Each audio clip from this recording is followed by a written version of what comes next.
जय Shri Krishna. Standard 10 mathematics chapter number 9, इसमें भी आपका थोड़ा बहुत ट्रिग्नोमेट्री यूज होगा। सबसे पहले देखते हैं हॉरिजॉन्टल लाइन।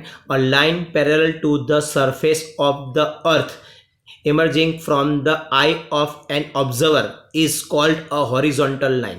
यानी कि समझ लो कि आप यहाँ पे अभी खड़े हो, ये ग्राउंड है, ग्राउंड के ऊपर आप यहाँ पे खड़े हो और यहाँ से आपका स्ट्रेट, ये बहुत सारे रेस पास होते हैं ऊपर नीचे, आपकी आई में से बहुत सारे रे पास होते हैं, लेकिन ये जो मैंने पास किया यहाँ पे वो अर्थ यानी ग्राउंड को पैरेलल है।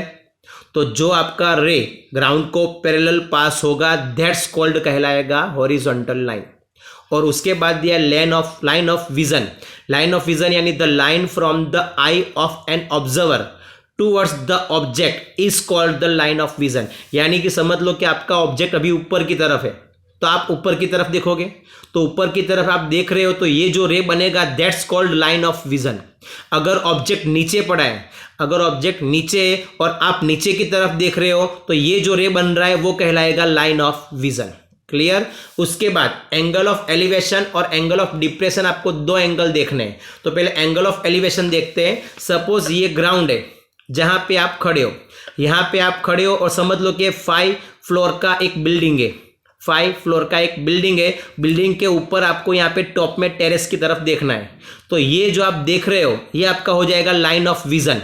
ऊपर की तरफ देख रहे हो तो क्या हो जाएगा लाइन ऑफ विजन, और ये हो जाएगा हॉरिजॉन्टल लाइन। तो हॉरिजॉन्टल लाइन और लाइन ऑफ विजन ये दोनों के बीच में जो एंगल बन रहा है दैट्स कॉल्ड एलिवेशन। देखो definition, if the object under observe is above यानी ऊपर की तरफ आपको देखना है। हॉरिजॉन्टल लाइन जो भी है उसकी ऊपर की तरफ ही कंपलसरी देखना है, तभी आपको एलिवेशन एंगल मिलेगा। ठीक है, हॉरिजॉन्टल लाइन उसकी ऊपर की तरफ देखना है तो ये लाइन ऑफ विजन और हॉरिजॉन्टल दोनों के बीच में जो एंगल बनेगा that's called elevation of angle. और दूसरा डिप्रेशन किसको बुलाएंगे? सपोज आप 5 फ्लोर का जो बिल्डिंग है उसके टेरेस पे खड़े हो और आपको भी नीचे की तरफ देखना है, ग्राउंड की तरफ एक कार खड़ी है, आपको कार देखना है, तो आप देखोगे नीचे की तरफ, तो ये जो बना है मैंने वो क्या हो जाएगा ray of vision, line of vision, और ये आपका हो जाएगा हॉरिजॉन्टल लाइन। तो ये काल्पनिक यानी कि आपको सिर्फ गेस करना है कि समझ लो कि आपका ये का एक हॉरिजॉन्टल लाइन है, ये लाइन ऑफ विजन है, और इन दोनों के बीच में जो एंगल बनेगा that's called depression, angle of depression. देखो डेफिनेशन में लिखा है if the object observation is below, यानी यहाँ पे ऊपर देखना है, यहाँ पे नीचे देखना है, बाकी कोई चेंजेस इसके अंदर नहीं है। नीचे की तरफ देखने से आपका जो एंगल बनेगा that's called angle of depression, ऊपर की तरफ देखने से जो एंगल बनेगा that's called elevation of angle. Clear. और लास्ट में यहाँ पे देखो 3 लिखी वैल्यू कि √3 की अप्रोक्सीमेटली वैल्यू 1.73, √2 की अप्रोक्सीमेटली वैल्यू 1.41, 1/√3 का अप्रोक्सीमेटली वैल्यू है 0.58। इसका कहीं पे यूज नहीं करना है, लेकिन एक मार्क के क्वेश्चन में शायद आए तो आपको याद रखना है।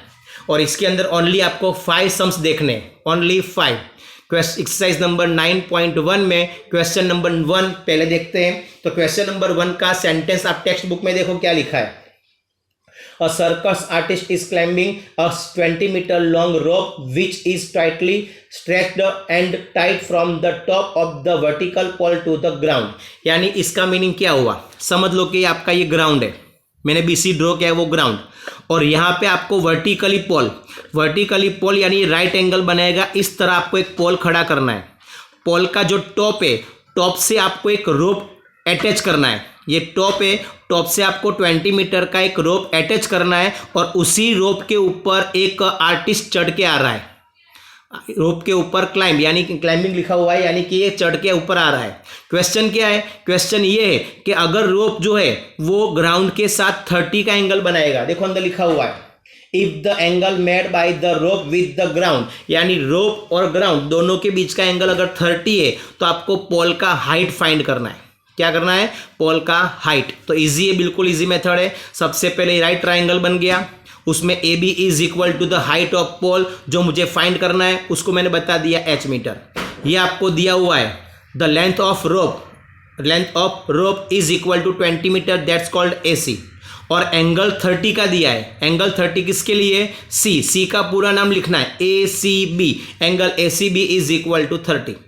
और मुझे अभी ये h की वैल्यू फाइंड करनी है, तो चैप्टर नंबर 8 में सिखाया था उसी तरह 30 की ऑपोजिट का साइड आपको फाइंड करना है और हाइपोटेनियस दिया हुआ है, तो ऑपोजिट अपॉन हाइपो किसका फॉर्मूला बनेगा, साइन का। ऑपोजिट अपॉन हाइपो किसका फॉर्मूला बनेगा, साइन।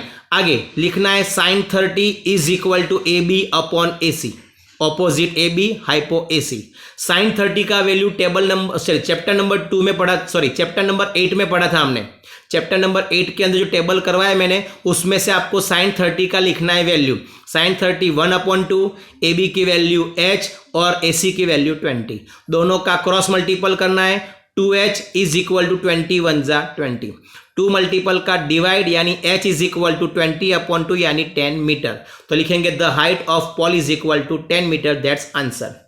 क्वेश्चन नंबर 4 पहले करवाता हूं। तो क्वेश्चन नंबर 4 में भी देखो इसी तरह का सिंप्लीफाई है, बिल्कुल इजी मेथड है और इसी तरह सिंप्लीफाई करना है। तो क्वेश्चन नंबर 4 देखो क्या लिखा है, the angle of elevation of the top of a tower from a point on the ground which is 30 metre away from the foot of the tower. यानी कि समझ लो कि आपको ये ए बी टावर दिया है, ए बी टावर का foot यानी बी, फुट यानी बी, इस बी से आपको 30 मीटर डिस्टेंस पे, ये 30 मीटर दिया हुआ है, ये 30 मीटर डिस्टेंस पे आपको एक पॉइंट सी लेना है। फिर से ये टावर का फुट बी, बी से 30 मीटर डिस्टेंस पे आपको पॉइंट सी लेना है और वहीं से आपको टावर का टॉप देखना है और उस टावर के टॉप का एलिवेशन यानी एंगल ही हुआ, लेकिन ऊपर की तरफ देखना है क्योंकि अंदर लिखा है एलिवेशन, यानी कंपलसरी ऊपर की तरफ देखना है। वो एंगल कितने का दिया है आपको, 30 का। और क्वेश्चन क्या है, find the height of tower. तो अभी टावर का हाइट फाइंड करने के लिए A B is equal to the height of tower h metre, same question number 1 की तरह हुआ। पोल की जगह पे टावर है और यहाँ पे हाइपोटेनिस की जगह पे एडजेसेंट साइड है, तो यहाँ ऑपोजिट साइड ए बी आपको फाइंड करनी है और adjacent side B C is equal to 30 metre. Angle A C B is equal to 30। तो अभी यहाँ पे फॉर्मूला कौन सा बनेगा, opposite side upon adjacent side. तो ऑपोजिट अपॉन एडजेसेंट किसका फॉर्मूला है, 10 का। तो यहाँ पे लिखेंगे tan 30 is equal to A B upon B C. tan 30 का वैल्यू 1/√3, ए बी की जगह पे h और बी सी की जगह पे 30, दोनों का क्रॉस मल्टीपल करते हैं तो √3h इज इक्वल टू 30 1 जा 30। √3 मल्टीपल का डिवाइड, हमने आगे स्टैंडर्ड 9 में पढ़ा था कि नीचे रूट रखना नहीं है, तो नीचे का रूट निकालने के लिए करना पड़ेगा रेशनलाइजेशन, तो √3 ऊपर नीचे मल्टीपल करना है। ऊपर आएगा 30 √3 और नीचे √3 इंटू √3 यानी ओनली 3 से डिवाइड करो तो आंसर क्या होगा, 10 √3। तो h is equal to 10 √3, that's answer. The height of the tower is equal to 10 √3 metre.